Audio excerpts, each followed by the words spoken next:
Welcome back to Tales of Olympus, the podcast where myths come alive, legends walk again, and we travel back to time before time. So, I did say that we were going to talk about Percy Jackson in some of our episodes, but today we're just going to start from the beginning. Before the mighty Olympians ruled Mount Olympus, there was an older, more ancient generation. Yes, you guessed it, the Titans. In the beginning, there was nothing but chaos, an endless void. But from chaos came the first beings, Gaia, the earth, Uranus, the sky, Tartarus, the deepest pit of the underworld, and Nyx, the night. Gaia and Uranus became the first great pair, and they gave birth to many children. The Cyclopes, the Hecatoncheires, well, I think it's pronounced like that. They're also known as the 100-handed ones, like in Percy Jackson, Briares. Okay, back to the topic. And the most powerful of all, the 12 Titans. So who were they? Let's meet each of them, the original gods of Greek mythology. And you've probably heard of this one. Yep, it's Kronos. He was the youngest, but the boldest and strongest of all Titans. He would become the leader of the Titans. He was also the Titan of time and harvest. Yep, a lot of Titan words in there. I don't know why. Well, I really don't. And there was his wife, Rhea. His sister, too. And don't ask me why the gods actually, we're gonna just go back. Okay, so Rhea was the Titaness of motherhood and comfort. She was one day gonna be the mother of the Olympians. And there was Uranus, the Titan of the endless river that flowed around the world, and not just a god of water. He was the water. And Oceanus' wife, Tethys, goddess of fresh water, springs, and rivers. Together, they had thousands of river gods and ocean nymphs. Oceanus didn't take sides on the Great Titan War either. He was neutral, to say. Okay, back to the episode. And there was Oceanus' brother, Hyperion, the Titan of light and the father of sun, moon, and dawn. His name means he who watches from above. And there was Thea, Hyperion's wife, goddess of shining light and vision.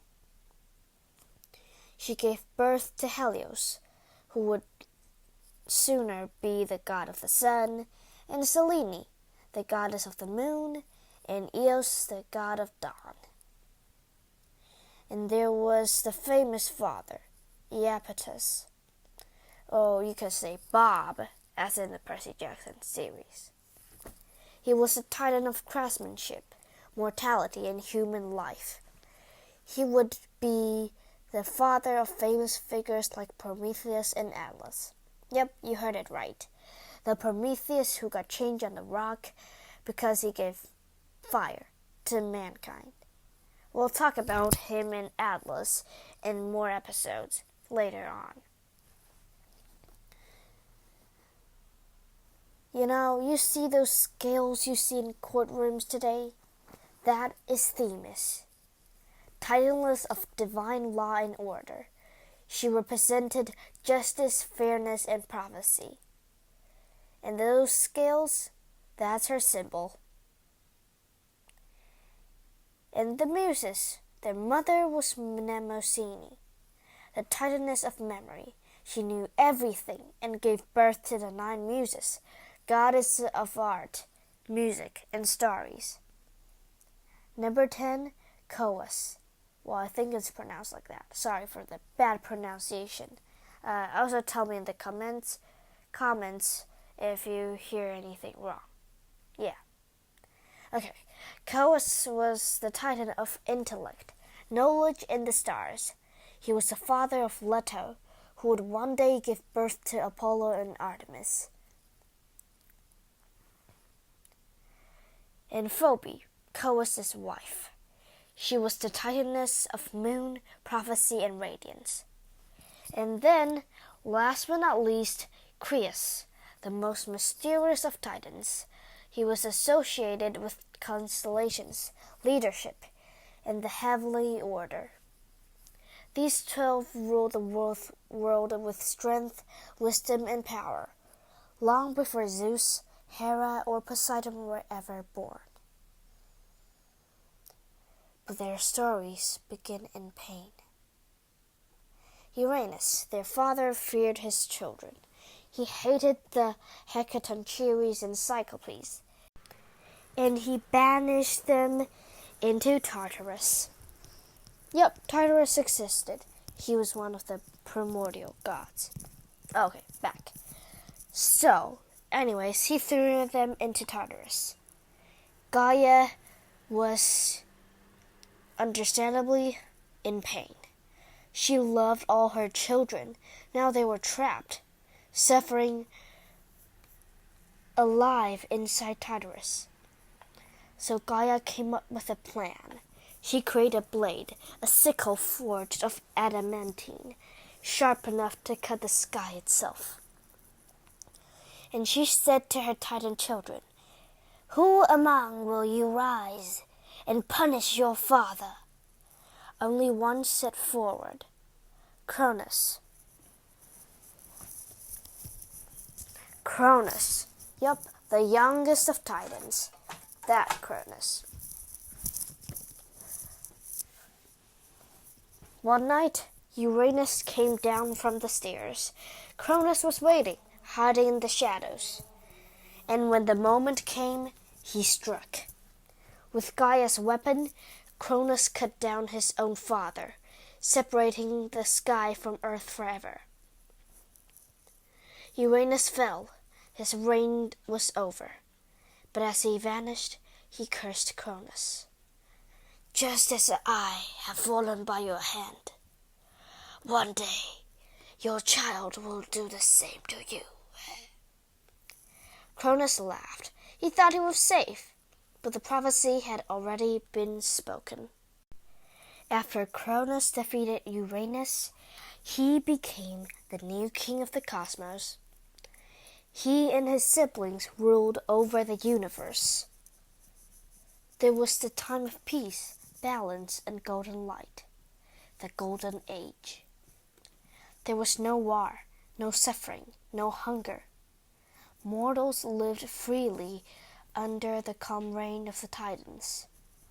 But beneath all that peace, a storm was forming. "The world belongs to us now. The sky, the sea, the land. It is ours to shape," Kronos said proudly. "My love, you have the crown, but you do also carry the fear?" Rhea asked. "Fear? I carry power," Kronos replied, pausing. Oceanus wisely said, "Power fades, brother, just like the tide. Even you must know that. I will never fall like her father did. I will never allow it." Kronos remembered his father's curse.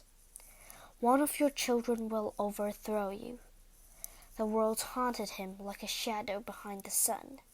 So, when Rhea gave birth to the first child, "She's beautiful. I named her Hestia. She glows like the hearth, warm and gentle," Rhea hopefully said. "Give her to me," Kronos said coldly. "What? But she's our daughter." "She is a threat." And then he opened his mouth and swallowed his newborn daughter, and just like that, Hestia was gone. "You, how could you?" "I'm protecting the future. Our child will ever rise against me." And so it happened again. Rhea gave birth to Demeter, and Kronos swallowed her. Then Hera, and Hades, and Poseidon. One by one, the 5 children were lost to their father. Rhea's heart was breaking. Mother Earth, please, help me. I cannot lose another child. You must act, my daughter. The prophecy is not a curse. It is hope, Gaia replied. Then I will hide him. I will save this one, Rhea decided. When Rhea gave birth to her 6th child, she did not bring him to Kronos. She fled. She journeyed to the island of Crete, to a secret cave. There, surrounded by nymphs and mountain spirits, she laid her baby in a golden cradle. His name was Zeus. A nymph said, "He's strong already. He will bring balance back to the world." "And this will fool the king," Rhea said, holding a rock. Rhea returned to Kronos and handed him a bundle, wrapped tightly in cloth.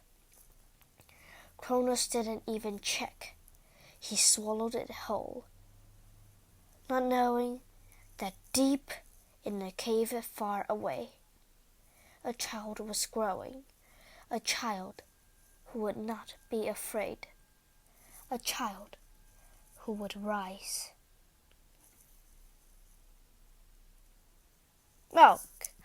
Sorry guys, we're running out of time in this episode. So, in the next episode of Tales of Olympus, Zeus will grow stronger. The Titans will grow worried. And the battle that will shape the world begins. The Titanomachy. See you guys again next episode. And also leave a 5-star review for us. Thanks! Also, our podcast is now available on Apple Podcasts. Just search Tales of Olympus and you'll see us. Thanks!